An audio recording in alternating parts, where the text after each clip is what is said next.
من الشیطان الرجیم بسم اللہ الرحمن الرحیم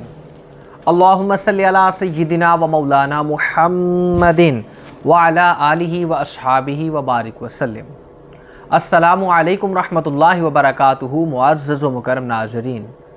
ARN الیکٹرانکس کے یوٹیوب چینل اور شو روم پہ حافظ محمد ریحان قادری کے ساتھ ایک مرتبہ پھر خوش آمدید۔ معزز ناظرین، آج کا جو ہمارا ویلوگ ہے وہ آج کی مقدس رات کی معمولات اور وظائف کے اوپر ہم بنانے جا رہے ہیں۔ آج کی جو نصف شعبان ہے یعنی 14 اور 15 کی درمیانی شب ہے، یعنی جسے ہم شعبان المعظم میں شب توبہ کے نام سے بھی جانتے ہیں۔ شعبان المعظم کی یہ اتنی خوبصورت رات ہے کہ اس میں اللہ رب العزت مالائے اعلیٰ سے اپنے مالائے اعلیٰ کو چھوڑ کر آسمان دنیا پر اللہ رب العزت جو ہیں وہ تشریف لاتے ہیں، اور اللہ رب العزت فجر کی اذان تک ہمیں پکارتے رہتے ہیں کہ ہے کو مجھ سے بخشش مانگنے والا، ہے کو مجھ سے رزق مانگنے والا۔ پوری زندگی یا پورا سال ہم لوگ اللہ رب العزت کے پاس جاتے ہیں، اللہ رب العزت کی بارگاہ میں عرض کرتے ہیں، ہم اللہ رب العزت کی بارگاہ میں عجز و نیاز کے ساتھ دعا کرتے ہیں کہ یا رب العالمین ہماری یہ دعائیں سن لے۔ لیکن آج وہ رات ہے کہ جس میں اللہ رب العزت خود تشریف فرما ہوں گے اس آسمان دنیا پر، اور اللہ رب العزت خود کہیں گے کہ ہے کو مجھ سے طلب کرنے والا کہ میں اس کی طلب کو، اس کی خواہش کو پورا کر دوں۔ اس میں اور بھی بہت سی باتیں ہیں جو کہ علماء کرام ہی کریں تو زیادہ اچھا ہوتا ہے، لیکن آپ سے میں کچھ معمولات اور وظائف جو ہیں وہ آج کی رات کی نسبت سے شیئر کرنا چاہتا ہوں، اور میں چاہتا ہوں کہ آپ جب اس پر عمل کریں تو میرے لیے بھی اور امت مسلمہ کو بھی اور عباس جٹ صاحب کو بھی اپنی دعاؤں میں لازمی یاد رکھیں۔ معزز ناظرین، آج کی رات میں آپ نے کوشش کرنی ہے کہ پہلا جو وظیفہ ہے، پہلی جو چیز ہے جو آپ نے کرنی ہے، ایک تو عشاء کی نماز آپ نے پڑھنی ہے۔ عشاء کی نماز پڑھنے کے بعد جب آپ فری ہو جائیں تو آپ نے آج کی رات کو وقف کرنا ہے، آج کی رات کو اپنے سچی اور سچی توبہ کے لیے وقف کرنا ہے، اور دوبارہ زندگی میں ان گناہوں کو دہرانے کا پختہ ان سے توبہ کرنی ہے کہ ہم ان کو دوبارہ زندگی میں کبھی بھی دہرائیں گے نہیں، عزم کرنا ہے اس چیز کا۔ تو پہلی جو چیز نماز پڑھنے کے بعد آپ نے کرنی ہے وہ آپ کوشش کیجئے گا کہ 3 مرتبہ سورہ یاسین کی تلاوت کیجئے گا۔ 3 مرتبہ سورہ یاسین کو جب آپ پڑھیں گے تو اس سے اللہ رب العزت آپ کے اذہان کو، آپ کے قلوب کو، آپ کے گھروں میں، آپ کی کاروباروں میں برکت جو ہے وہ ڈالے۔ لیکن ہر چیز کے لالچ سے بالا تر ہو کر اللہ رب العزت کی رضا کے لیے سورہ یاسین کو 3 مرتبہ لازمی پڑھیے گا۔ اس کے بعد سورہ دخان جو ہے اس کو 3 مرتبہ اس کی تلاوت کیجئے گا، اور اگر آپ اس کو 3 مرتبہ نہیں پڑھتے تو پھر آپ اس طرح کر لیجئے گا کہ اس کی جو پہلی 8 آیات ہیں سورہ دخان کی، ان کو آپ نے 30 مرتبہ پڑھنا ہے، 30 ٹائمز اس کو جو ہے وہ آپ نے ریپیٹ کر کے پڑھنا ہے۔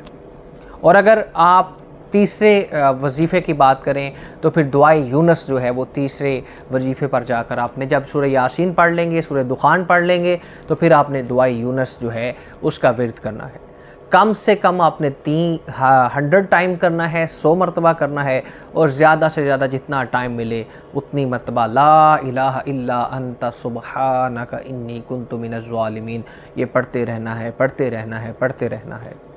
اور اس کے بعد چوتھا وظیفہ جو اس میں آپ کو بتانے جا رہا ہوں، یہ حضور سیدی شیخ الاسلام ڈاکٹر محمد طاہر القادری مدد اللہ علیہ نے جو ہیں ان کے بتائے ہوئے ہیں، اور انہوں نے پھر آگے جو اپنا ریسرچ ورک ہے انہوں نے جو ہے تمام تر اولیاء کرام کی زندگی میں سے معمولات نکال کر ہمیں دیے ہیں، تو یہ میں وہ آپ سے شیئر کر رہا ہوں۔ اولیاء کے یہ جو ہے مشاغل رہتے ہیں کہ وہ ان معمولات کو اپناتے ہیں۔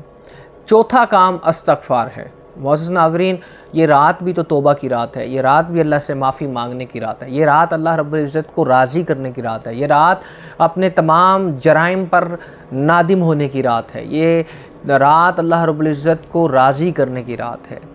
تو اس رات میں استغفار جتنا ہو سکے اتنا پڑھیے گا۔ استغفر اللہ، استغفر اللہ العظیم الذی لا الہ الا هو الحی القیوم واتوب الیہ، اس طرح اسے کم سے کم 100 مرتبہ پڑھیے گا، اور زیادہ سے زیادہ اٹھتے بیٹھتے چلتے پھرتے اس کو ورد کیجیے گا۔ اور جو اب میں آپ کو 5ویں چیز بتانے جا رہا ہوں، ان تمام چیزوں کی قبولیت کا راز اس میں ہے، یعنی میری مراد ہے درود پاک، کہ درود پاک جو ہے وہ ہر چیز کو اللہ رب العزت، کوئی نماز نہیں پڑھتا، روزہ نہیں رکھتا، حج نہیں کرتا، زکوٰۃ نہیں، اللہ رب العزت کوئی عمل نہیں کرتا، ان اللہ و ملائکتہ یصلون علی النبی، اللہ رب العزت درود پاک پڑھتا ہے۔ تو آپ نے درود پاک کو کثرت کے ساتھ اس رات میں پڑھنا ہے کہ اللہ رب العزت ہم سے راضی ہو جائے۔ اب چھٹی جو میں چیز آپ کو بتانے جا رہا ہوں وہ ہے صلاۃ التسبیح۔ صلاۃ التسبیح مساجد میں اگر آپ جائیں گے تو وہاں پر جماعت کے ساتھ پڑھائی جائے گی، اگر آپ اکیلے ہیں تو اس صلاۃ التسبیح کو بھی لازمی پڑھیے گا۔ صلاۃ التسبیح ایک ایسی نماز ہے کہ جو آپ کو قیام اللیل جو ہے وہ آپ کا کمپلیٹ کر دیتی ہے، اور آپ قیام اللیل بھی کر لیتے ہیں۔ اگر میں 8ویں چیز بتاؤں آپ کو تو 8 نوافل آپ نے پڑھنے ہیں قیام اللیل کے نام سے، کہ اللہ رب العزت کی بارگاہ میں ہم حاضر ہیں، اے اللہ ہم تیری بارگاہ میں نادم ہیں، اے اللہ ہم تیری بارگاہ میں عجز و نیاز کے ساتھ آ گئے ہیں، ہم تیری بارگاہ میں آ کے کان پکڑتے ہیں، ہم تیری بارگاہ میں گر گئے ہیں، ہماری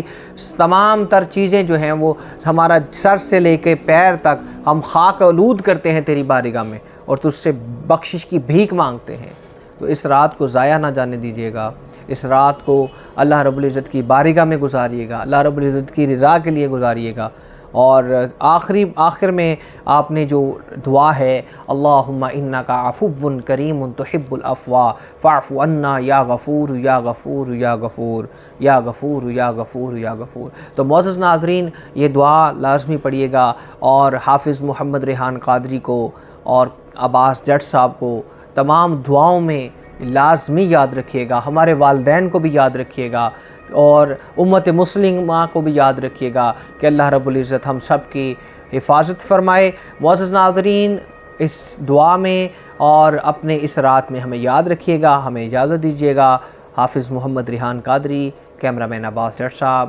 ARN الیکٹرانکس، پاک عرب ہاؤسنگ سوسائٹی، فیروز پور روڈ، لاہور۔